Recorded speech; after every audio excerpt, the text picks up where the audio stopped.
Mabar,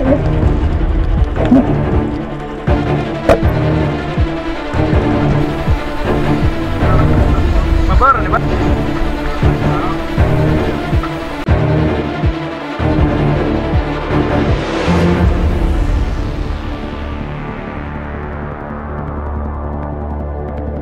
So what's up guys, welcome na naman po sa ating panibagong adventure.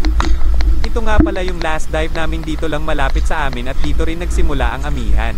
Dito kami sa tabi ng pier guys at nasa 2 oras lang kami nakapag-dive dahil biglang sumama ang kondisyon ng dagat kaya nag-dive lang kami. Kami ngayon sa Balbagon, tabi ng pier ulit guys. Sama natin Takloy guys. Siya ng lalag. Kasama kami si Marino at guys kanang Olympic swimmer. Si bro at si Dasoy guys. May barko padaong. Tara na guys, let's dive. So guys, bago tayo magpatuloy ay shoutout break na naman po tayo. Shoutout natin mga nag-comment sa ating latest video pati na yung mga comments na ngayon lang natin nabasa. Shoutout sa ating YouTube subscriber, Rael Duarte at kay Jonathan Salva. Dive safe always, mga bro at God bless. Shoutout kay Rebisco at kay Joy Rodrigo Monteren. Dive safe always, mga bro at God bless. Shoutout sa ating katusok na si Jongjong, Joey Mendoza, Pulistico at kay Rogelio Rosales Jr. Dive safe always, mga bro at God bless. Shoutout kay JR Deones at kay Mekes Mekes. Dive safe always, mga insan at God bless. Shoutout kay Terry Sirad at kay Nal Maniago Cecilio from Daet Camarines Norte pa yan guys. Dive safe always, mga bro at God bless. So guys, sa gustong magpa-shoutout ay mag-comment lang kayo sa ating latest video at matik, shoutout natin kayo sa susunod na episode kaya ano pang hinihintay nyo, comment na. Malabo ang tubig sa parteng ito guys, buti na lang nasa buhangin lang ang katambak na ito kaya madali lang nating nakita.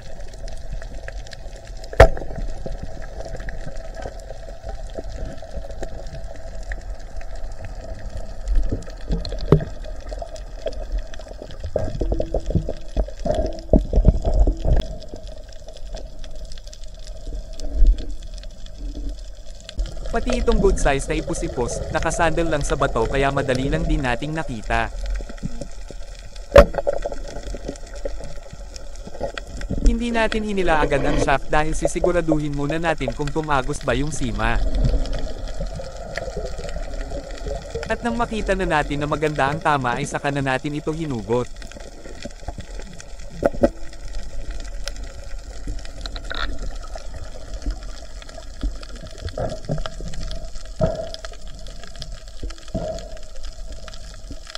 Tinusok na rin natin itong pugot guys dahil napakahirap talagang maghanap ng isda dahil malabo ang tubig.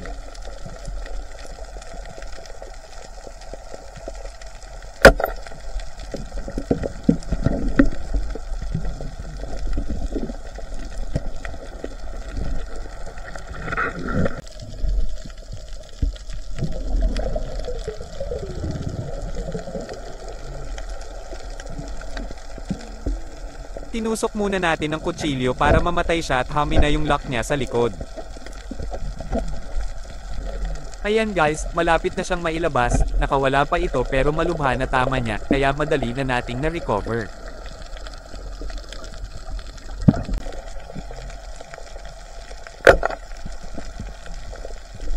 Akala natin malaki na ang surahan na ito, maliit pa pala. Grabe naman ang saang na to guys, pahirapan talaga sa pagkuha, may bantay pa na napakahabang walo-walo hehe.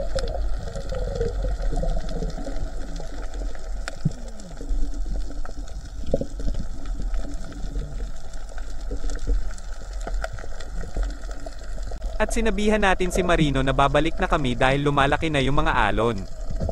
May natusok tayong pusit guys, medyo mailap siya dahil may sugat na, natusok siguro ito kanina at nakawala. May lionfish pero maliit pa kaya susundutin lang natin hehe. May katambak din na maliit pero di natin susundutin at tutusokin talaga natin dahil lumalaki na yung mga alon, kailangan tayong makauwi ng pang-ulam.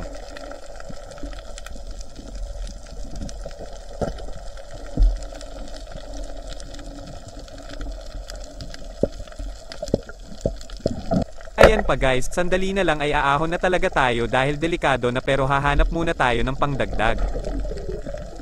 At ayan pa. Mas lumabo pa yung tubig at mas lumaki pa yung alon at nakaahon na yung iba nating kasamahan kaya susunod na tayo, nagsimula na yung amihan guys kaya matagal pa siguro bago tayo makapag-dive dito.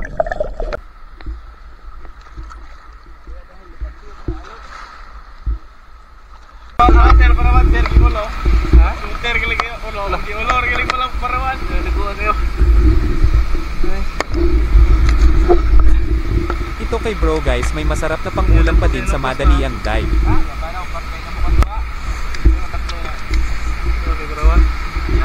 Kay Takloy naman may malaking pusit at na headshot pa niya. Ito naman yung sa atin guys, ito lang yung nakayanan sa amihan.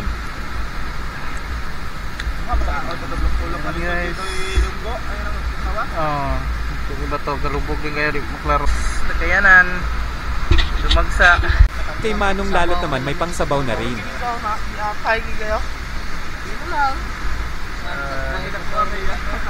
Kay Dasoy naman solve na pang-ulam, mga alas 8 pa siguro kami umahan at napakaaga pa talaga. Ano ito mga kuha? Pasol to na? Pasol to pukot? Katog yun sa ito kuha? Katong mga kuhaan ba? Katong mga sulit yapon? Ito naman yung pangalawang dive namin guys, di ko muna sasabihin kung saan ang spot na ito pero napakarami talagang namamana dito at kadalasan ay taga doon banda sa amin sa east side dahil hindi ito masyadong apektado ng amihan. Nakasama nga pala natin ulit si Windel at may kasama din siya, si Botoy. Marami kami ngayon guys at ginamit na nga pala ni Dasoy yung kanyang bagong spear gun na kasabay sa pagbili doon sa atin. Pero yung bago natin ay saka na natin gagamitin kapag maliwanag na ang buwan, mas mainam kasing gamitin itong maliit para makatusok tayo ng mga baga-baga mamaya.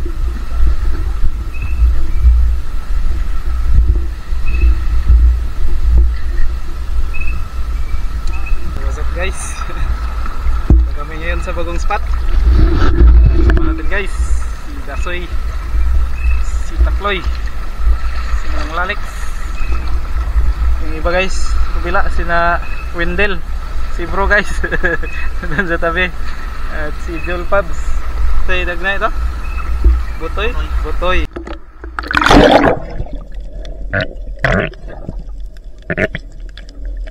Dito kami dumaan ni Dasoy sa medyo malalim dahil dito nakatusok si Master Jason ng Bagulan noong nakaraan. Katabi din natin si bro, napapagitnaan tayo nilang dalawa ni Dasoy. Grabe na yung season natin guys at itong parang tubo-tubo pa lang ang natusok natin. Kakaiba siya sa mga tubo-tubo na natusok natin noong nakaraan dahil medyo dilaw ang kanyang kulay. At habang bibibidyo natin itong kakaibang isda ay andyan lang pala sa tabi natin yung higanteng Bagulan at saktong-sakto na daanan ito ni Manong Lalot at natusok.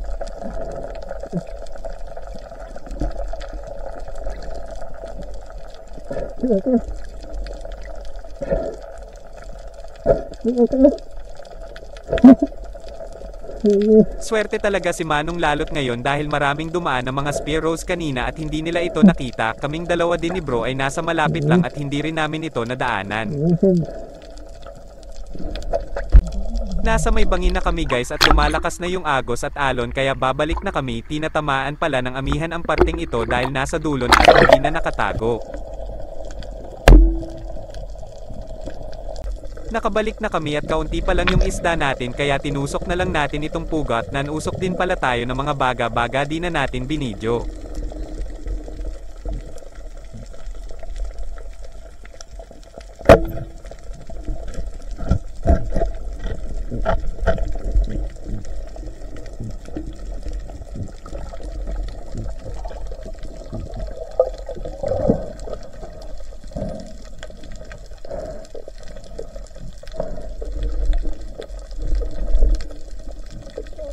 At doon na yung mga kasamahan natin sa itaas, si Manong Lalot ay kanina pa umahan dahil nabigatan daw siya sa kanyang dalawang bagulan.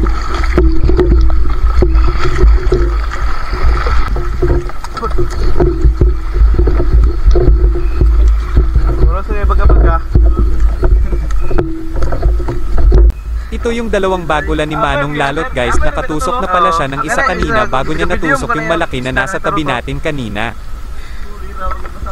Mabaro ni bal? Sa. Kani. Mabawra kayo, duha ra ka dupa kilo. Mo din ay dagko day una. Ikaduha ra dako. Ay, kato gabay ta ba to kuan? Oh, lagi na. Una. Ay nakakuha nakauna to Ay, dai. kuha na ko una. Gamay. Kay bro naman may good size na lambana o bulatok at mayroon ding tubo-tubo na kagaya sa atin. Sayang yung bulatok natin kanina at nakawala pa. Ito ba to? Wala mo nakuha. Ikaw kayo. Ito naman kay Butoy guys, may good size na ilak at tabugok o maliit na uri ng pugita. Napoy ko kayo. Baras ba? Lain mo yung ginawa ko. Energy ko mabaw kayo. Apoy ko. Ano tungod nga ilak? Ito ni loyo dito.